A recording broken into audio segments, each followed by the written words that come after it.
how, and this is something I find Trinidadians have always struggled with in general. How can we have a lyrical art form?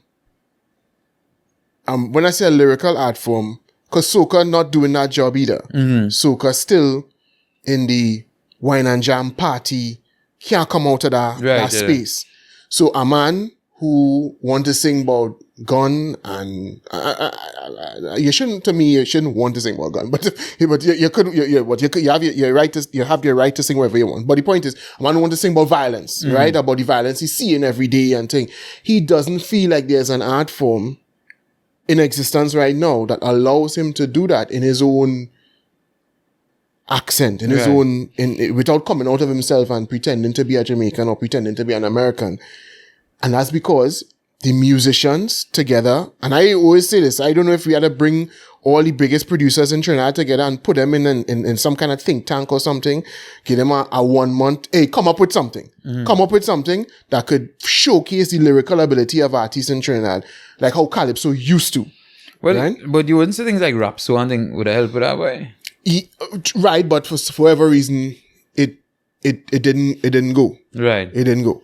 And I mean, even rap, so I think is a little bit too upbeat to capture some of the darker things. Like some of them, when them fellas singing in Trinidad music, I can't see it being expressed in a rap so form. I think it needs something with more bass. I think it needs something, but it still has to be we. It still has to be us and song like us. In a way, the people in the UK did it with some of their modifications of hip hop music. So they have a unique sound, right, that allows them to talk about their grimy life. Which is true, because when they hear that UK hip hop, you know it's UK hip hop. Yeah, I mean, some of the UK drill now kind of songs a little American, and you would only tell it's not American when they start to sing and you hear the accent. But before this UK drill, the UK hip hop. It went through different phases, grime and what was that?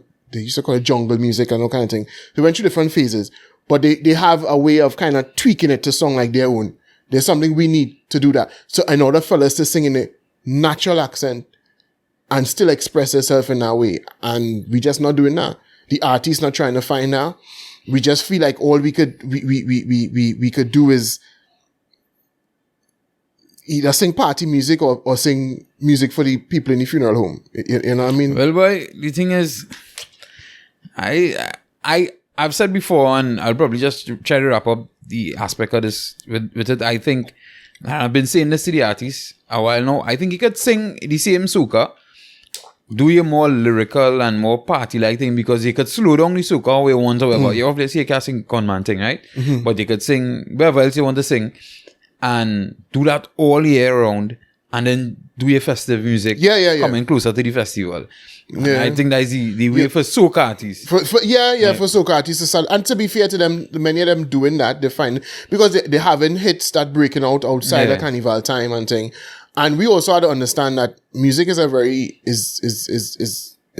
touchy thing. It's not everybody touch a mic just be a success. It's a very, very small. Yeah, I think it have a certain degree of luck in it as well. Plenty luck. Yeah. Plenty luck. So because we're not ripping up international charts, don't mean the music ain't going away, which is another thing we have to understand, that we have to start singing for we and we alone first. And then whoever want to appreciate it. I want to give them too much information. They gotta start a pay boy, because too much consultancy.